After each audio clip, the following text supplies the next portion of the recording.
artinya bahwa ada jin-jin itu yang suka mengganggu manusia, yang suka mengganggu manusia. Lah kenapa kemudian jin itu bisa masuk ke tubuh anda, ke tubuh kita, ya sampai akhirnya ada orang yang kesurupan? Banyak penyebabnya kata para ulama. Bisa saja karena jin itu sudah terlampau cinta dengan antum sehingga dia masuk ke tubuh antum. Kok bisa Ustaz? Dia cinta sama kita, surat menyurat pun tidak, pandang memandang pun tidak, ta'aruf pun tidak. Macam mana kemudian dia cinta dengan saya gitu? Kata para ulama, salah satu penyebabnya adalah ketika antum masuk ke kamar mandi, kemudian lupa membaca a'udzubillah, berlindung kepada Allah minal khubthi wal khaba'ith. Ya, kalau orang lupa berlindung kepada Allah dari khubthi, setan laki-laki, wal khaba'ith, dan setan perempuan, maka dipastikan ketika antum telanjang di kamar mandi itu, maka aurat kita bisa dilihat oleh syaitan. Tetapi kalau seandainya kita sebelum masuk kamar mandi kita membaca doa perlindungan kepada Allah minal khubthi wal khaba'is, dari setan laki-laki dan perempuan, walaupun telanjang bulat di kamar mandi itu, maka tidak ada satupun jin yang sanggup melihat aurat kita.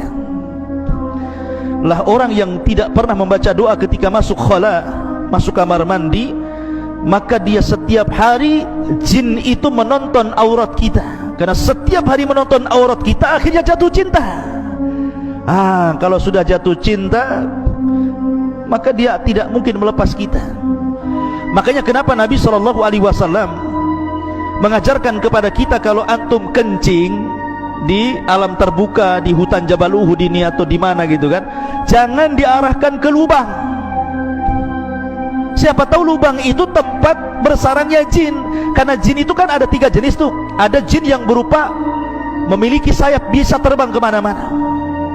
Ada jin itu yang berupa anjing ataupun ular. Ada juga jin itu yang hidup di lubang-lubang. Makanya jangan kencing sembarang ke lubang gitu ya. Nanti di situ sarangnya jin, ngamuk dia.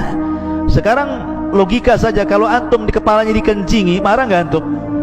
Marah lah. Jin juga sama, kalau dikencingi ya marah gitu ya.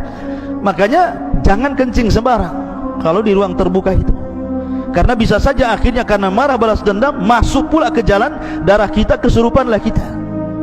Atau mungkin dia itu masuk ke tubuh orang itu karena iseng saja, ya, iseng-iseng saja masuk ya, karena dia suka ngelamun, karena dia suka mikir gitu ya, dan tidak pernah berzikir, tidak pernah baca Quran, masuk dia ke tubuh kita. Makanya ikhwatu fillah muliakan Allah Subhanahu wa taala, maka jin-jin itu memungkinkan berbuat apa saja. Dan yang lebih bahaya kalau seandainya jin itu suruhan tukang sihir. Dia bisa membuat kita sakit, dia bisa membuat kita mati, dia bisa membuat kita bercerai dengan suami istri, dia bisa membuat kita macam-macam jadi jahat gitu ya. Maka itu lebih bahaya lagi. Oleh karena itulah maka banyak-banyaklah berlindung kepada Allah Subhanahu wa ta'ala.